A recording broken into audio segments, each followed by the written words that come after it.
Okay, so I want to talk to you today about what I call a game that's being played. It's being played around the world. It's an ancient game, and we're all part of it. We're all players in the game, but we have no clue. At least most of us have no clue what's going on around us. And it's an issue of control. And people ask me at times, what's it mean for me? How does it affect my life? And I can just tell everyone listening that you can take this and do with it whatever you want. It may mean nothing to you, it can mean everything to you. It all started when my oldest son, who's now 8, his birth certificate came in the mail. I'd never actually seen a birth certificate in its entirety. Growing up as a kid, I would use my photocopy of a birth certificate, never saw one. And it came in the mail. I just started to study it, looking at it. And what caught my eye was in the very lower left-hand corner, right below the state seal. It said in very fine print, Midwest Bank Note Company. And I thought, what's that? What's a banknote? At the time I was 47 years old. I said, I don't even know what a banknote is. And I was embarrassed, so I jumped online and I discovered that a banknote is a debt instrument. It has a monetary value. And so I said, why is my son's birth certificate a stock? That's all it was. So it turns out that the birth certificate is a legal person. It is a corporation. And when you look at your birth certificate, your name is in all capital letters. The all capital letter spelling of your name is a corporate entity. It's not you. So you're a man or a woman, right? You were born on the land. You have a legal entity. Your legal person is what I say, birthed by a doc. Okay? To explain further, I'll ask you 2 questions. Tell me if you hear the same question. What day were you born? When is your birthday? Do you hear the same question? Right? I was born on this day. Let's say it's April 24th. Okay? You say, when's your birthday? I'll say April 24th. What's the difference in the question? One is to be born, one is to be birthed. Born on the land, birthed on the water. If you spell birthday with an E, you get it. You were birthed by a doc, delivered through your mother's birth canal. You were offloaded, your mother signed on the line. And what is she doing? I've talked to women all the time. I say, what did you do when you signed that piece of paper? What was happening? And 99.99% say, I have no idea. Aren't I linking myself to my child? In reality, what you're doing is you're abandoning the freight that's been birthed by a doc, offloaded, you signed the manifest. They then publish your child's name in a newspaper, just like when you start a business, a legal entity. After 3 months, I believe it's listed.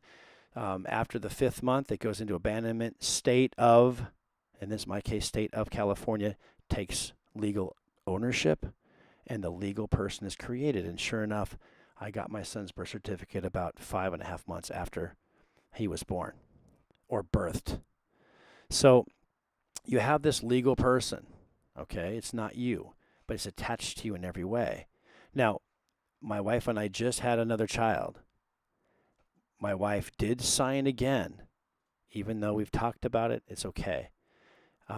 Because if you don't sign, if you decide to leave the hospital with the child without signing the birth certificate, and you do not have to sign that, okay, because it's a contract. It's a false and misleading contract. You are not your wife. The mother of the child is not being told what she's signing. So therefore, it's false and misleading. She is, or I have to go back to my experience. If we didn't sign for our youngest child, then that little man comes home to our house. That little man is an American. He is not a United States citizen.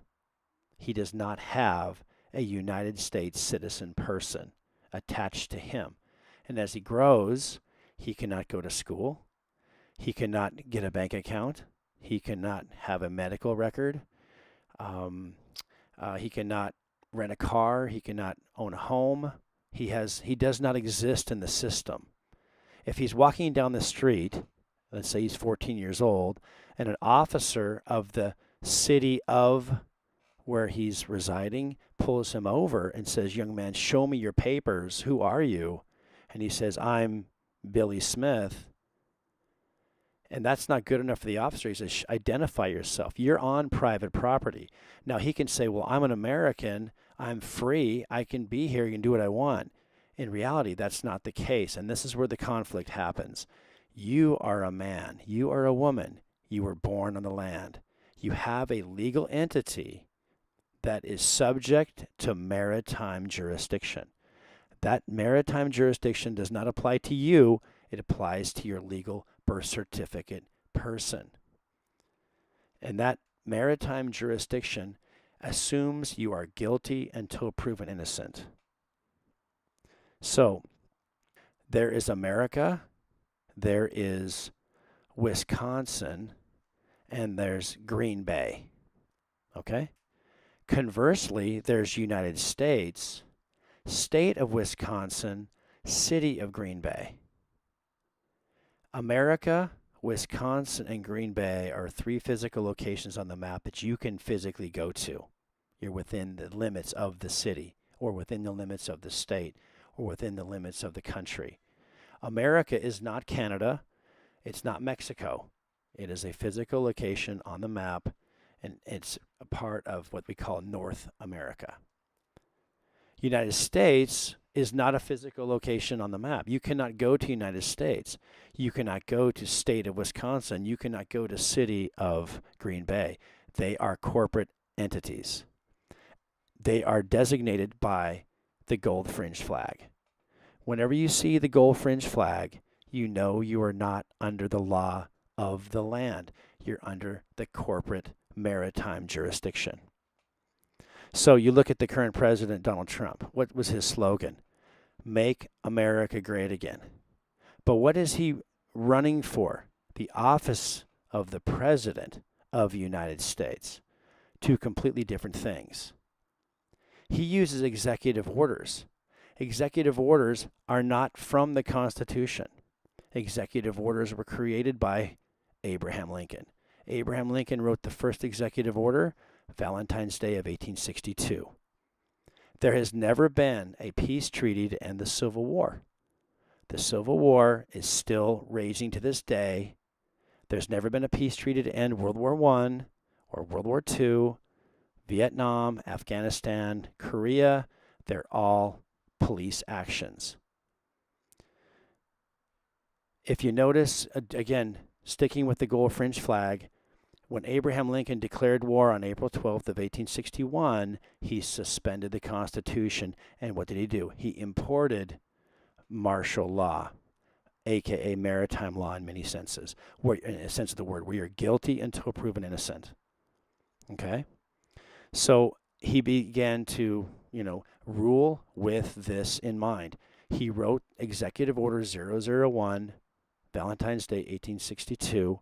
Donald Trump wrote an executive order this week, I can only imagine, in line with the same military authority that Abraham Lincoln used to bypass the Constitution and do whatever he wants. If you'll notice, if you look at where Robert E. Lee surrendered to Ulysses S. Grant, he did it at a place called the Appomattox Courthouse. I used to wonder, why did they always throw that part in, the Appomattox Courthouse? I knew that as a child and through my adult life. And now you see it. When you go into a courtroom, you see the low-lying fence that divides the room approximately in half. That fence is about 3.5 feet tall. I've talked to hundreds of people. I say, what's the fence for? I've talked to attorneys. What's the fence for? And they have no clue. They think it's some kind of a physical barrier to keep you from approaching the judge. In reality, that is a division of 2 jurisdictions. When you walk in the room, you'd be under the law of the land. When you step through the gate, you've boarded a foreign vessel in dry dock under maritime jurisdiction, and there is the flag with the gold fringe. And when it's your word against the officer of the corporation, city of Green Bay, for an illegal U-turn that you made, who wins? Your word against the officer of the corporation. The officer always wins. and you sit there and say, hey, wait, I thought I was innocent till proven guilty. No, when you board the vessel, you are guilty till proven innocent. And you notice the flag in the room has the gold fringe. And there's a lot more to learn. Like there's an excellent man named Jordan Maxwell, goes into deep detail about the judge, how they sit on the bench, which is the bank. They wear the ecumenical robes of a priesthood. They worship Saturn. It gets a lot deeper than you think. But just on its surface, you're in this room, you're having a discussion, or you're trying to defend yourself over a claim that's been made against you, and you lose. And let me talk about that for a minute. When you are in your automobile, okay, first of all, you notice that the license that you use, it will say State of Wisconsin on it. Okay, if you look carefully, first it says Wisconsin at the top, but if you look at the hologram, it will say State of Wisconsin. Okay, State of Wisconsin is a corporation. It's issuing a permit, not to me, but to my legal person, to have permission to use the private shipping lanes under maritime jurisdiction. The automobile that I'm driving is actually a vessel. So you're in your vessel. You are the administrator or the chauffeur, so to speak, to your legal person. You make a U-turn. The officer of City of Green Bay pulls you over. First word out of their mouth is license. You show the license, which is a verbal contract. They then cite your legal person for a Wisconsin code violation. Not a broken law, but a broken code. Okay, let's say it's section 1502.4. They say, they flip it over and they sign here. Okay, it's not a admission of guilt. Yeah, whatever. You sign. What are you doing? You're signing a contract. You are agreeing now to represent your legal person, okay, who the license was issued to represent your legal person where? Aboard the foreign vessel court, where then you're pronounced guilty, right? Every time. When it's your word against the officer of the corporation, you lose. Now, one more thing about in the court. You address the judge as what? Your Honor. Okay? Every attorney is called an esquire. And think about it. Where do you find these terms? Esquire. You find them in England. Okay? Esquire is a step below a knight and one level above a gentleman in British hierarchy and nobility. So why would you have a British system on our land? You don't unless you're in these spaces. Well, let me say that again. When you're in the courtroom, you're under this foreign British-ruled nobility. The idea of the language that's spoken in the court. The language that you and I speak here in America would be English. Not sure why it's not called American, but it would speak English. Okay, we use Webster's dictionary to define words. Okay? When you go into the courtroom and you go through that gate, you've left American soil. You've boarded this foreign vessel under maritime jurisdiction. They speak legalese. It's actually a language. Okay? The legalese is defined by Black's dictionary. They use terms. So Black's dictionary defines terms. For example, the word in English, person, means man or woman. In legalese, the term person means corporation. And this is where they get us. They do this all the time. When it comes to attorneys, okay, there are no lawyers, only attorneys that are esquires. They're part of a foreign club. It's a union. It's a private union. So they use this trickery, right? Let's say you and your friend start a business, okay? You have a contract drawn up. The contract is written by an attorney who writes it in legalese. You recognize the words, but you don't quite understand it. So 5 years into your business, you decide to separate, okay? And let's say there's $350,000 at stake. You both say you get that money. So what do? You both run to the same contract. You both hire an attorney. You both pay the attorney to interpret it the way you want them to interpret it, which they gladly do. In the end, the attorney gets $100,000 on one side. The other attorney gets 100,000 on the other side, and you split the difference. And that's exactly how the game is played. There's a foreign language being spoken. You're unaware of it. It sounds just like English, but you come out the fool.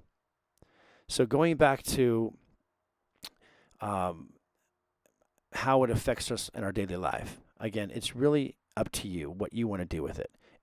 It's a bitter pill, in my opinion. If you don't like it, you have to leave.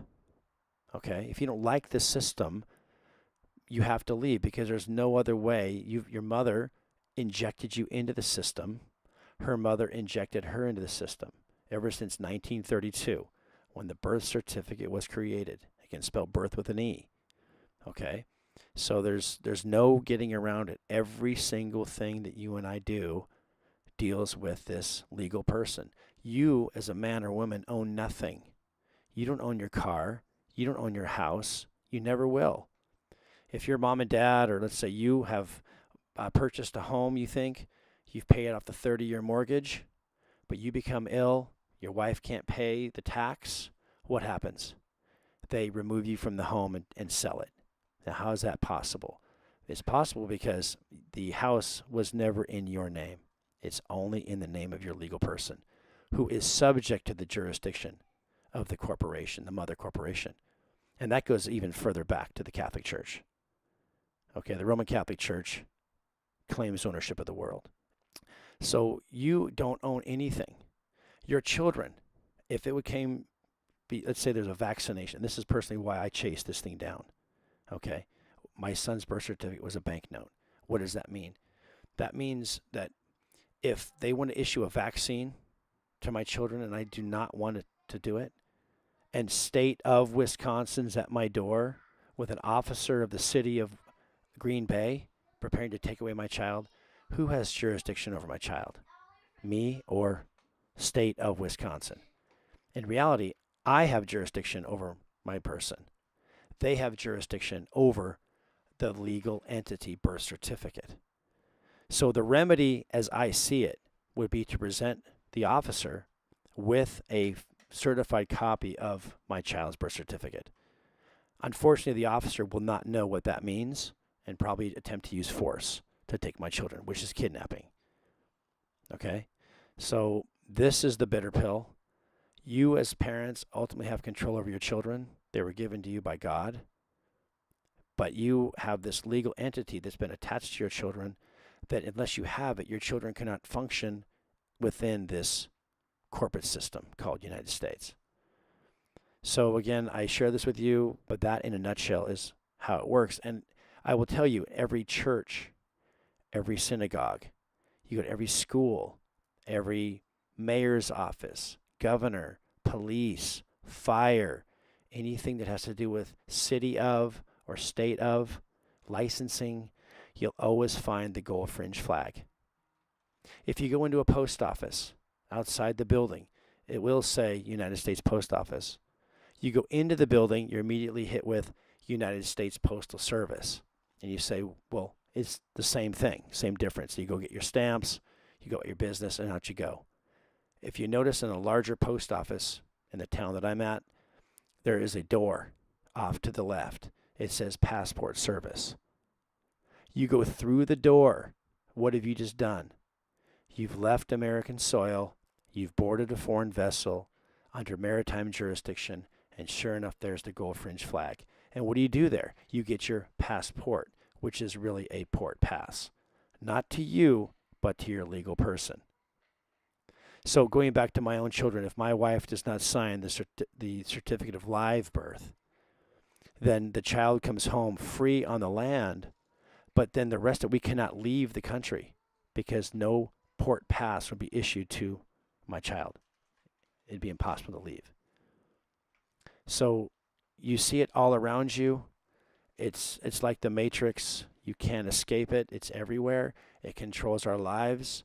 I do not believe that the President of the United States Corporation, United States, Donald Trump, to this very day has any clue the authority by which he issues executive orders, how he functions.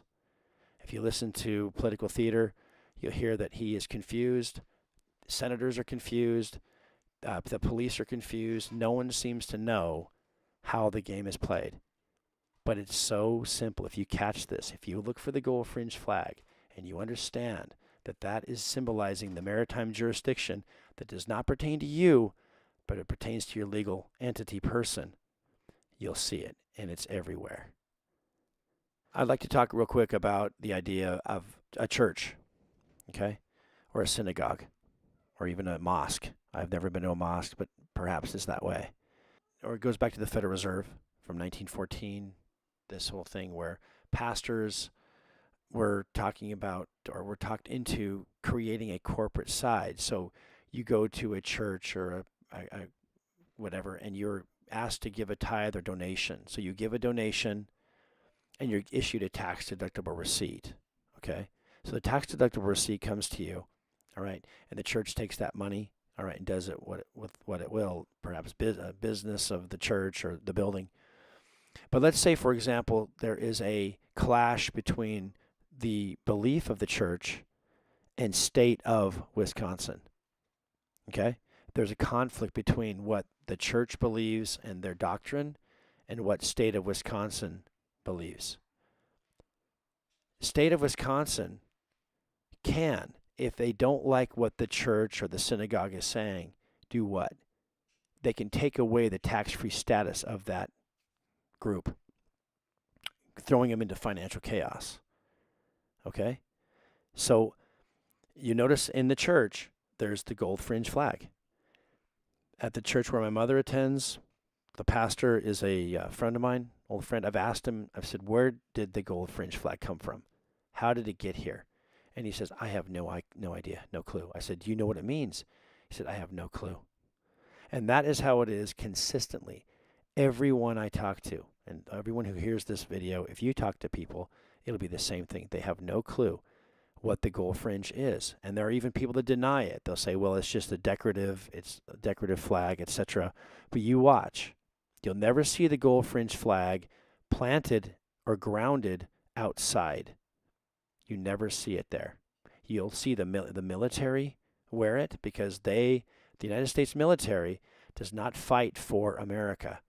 They fight for a foreign corporation, a private corporation called United States. It's not a physical location on the map.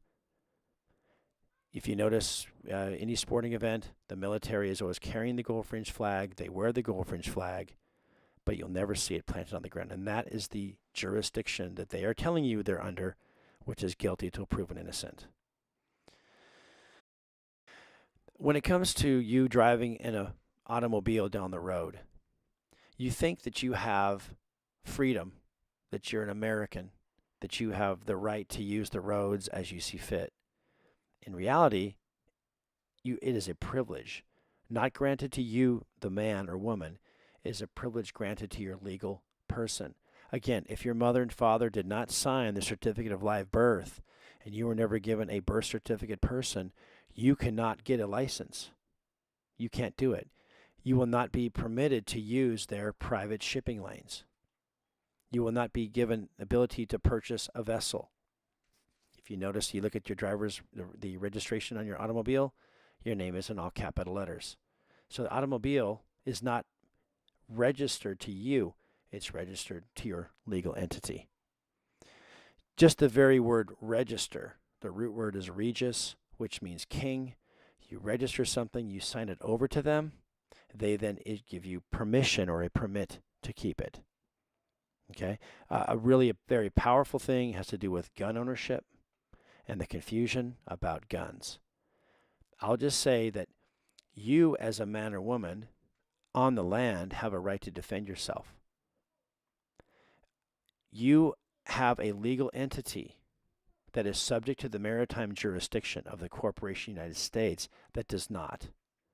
So let's say you go and you purchase a weapon using Federal Reserve notes. This is not money. It's a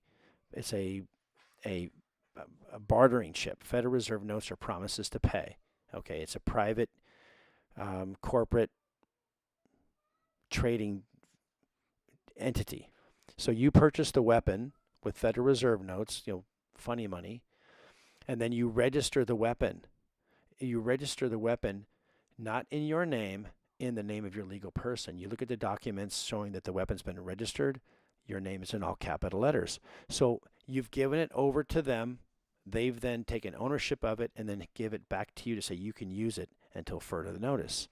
So if open martial law is declared, where they plant the flag with the gold fringe on the ground, it's open martial law, then they can confiscate the weapon and you can do nothing about it because it's not in your name. It's in the name of your legal person.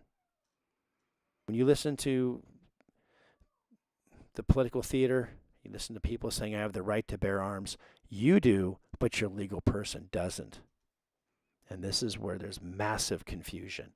They can do whatever they want with the weapon as they see fit. They can come into your home, take it right out of your arms, and shoot you and kill you and take it. So this is something that's extremely misunderstood. And once you see this concept, then there is no, you'll see it everywhere, how the politicians, how, mayors, sheriffs, policemen, everyone doesn't even realize what they have and how they're using maritime law against you. Now, by God, you have the right to protect your family. That no country has to give you that right. Like the Constitution, it says you have the right to bear arms. That doesn't give you the right to bear arms. You have the right to protect your family by God. That's just the truth. Another part of the discussion we can talk about is the fact that the Constitution itself is a contract. The 55 men who signed it are the ones it pertains to. The only peace treaty that our country has ever signed, and we're talking about United States, I'm not talking about America, but United States, the corporation, has only signed one peace treaty, and that deals with the Revolutionary War. That peace treaty was signed in France, of all places, in the year 1783. The corporation United States was founded in September of 1789. The war we fight today is the Civil War. Again, do your research. There has never been a peace treaty to end the Civil War. Go and do your research. If you look at nps.gov, which is nationalparkservice.org, type in Civil War Peace Treaty. It says in black and white, there was no peace treaty signed to end the Civil War, only a military surrender. And where was the military surrender done? Inside a courthouse, on the vessel side of the fence, under maritime jurisdiction, under the gold fringe United States flag. Abraham Lincoln, I consider a traitor. He was the one that was brought in. He is an attorney. He was brought in to do one thing, to create this war, so that we'd be in perpetual war, always under maritime jurisdiction, never living under the law of the land. America has no law. Codes, ordinances, rules, acts, these are not laws. They're all of maritime. You have to wonder, what is the difference between the federal government, or let me say, why is there a federal government but a national debt? Right? There's the Federal Bureau of Investigation. There's the national anthem. What is the difference between federal and national? Federal is of maritime. National deals with the nation. There is a major difference. America is a nation. It has no rule, has no law. It has no government. United States is a corporation. It has a president. It has a vice president. It has a secretary treasurer. Has a cabinet. Has departments. It uses this perpetual martial or maritime law to govern not me or you, but your legal person who is under the jurisdiction of the foreign corporation. Lastly, I want to say that on every United States flag, with the gold fringe, you will find an eagle. That eagle is representing something extremely powerful. That eagle represents Rome. Rome, the Roman Empire, exists this day for well beyond 2,000 years. It still runs the world. The Pope is the vicar of Christ. The earth is a vessel in the sea of space. They claim ownership of the entire world. Do your research. Look at this. This is a spiritual thing that we're dealing with here. I believe in a sense that maritime law, it's an evil thing. It's invisible, but you see it, you feel it all around you. There's no escaping it. You cannot go to a country that's not corrupted and controlled by maritime law. You can't escape this. This earth is completely coated with maritime law, which is evil, which I believe will be used in the latter days to bring much pain to this world.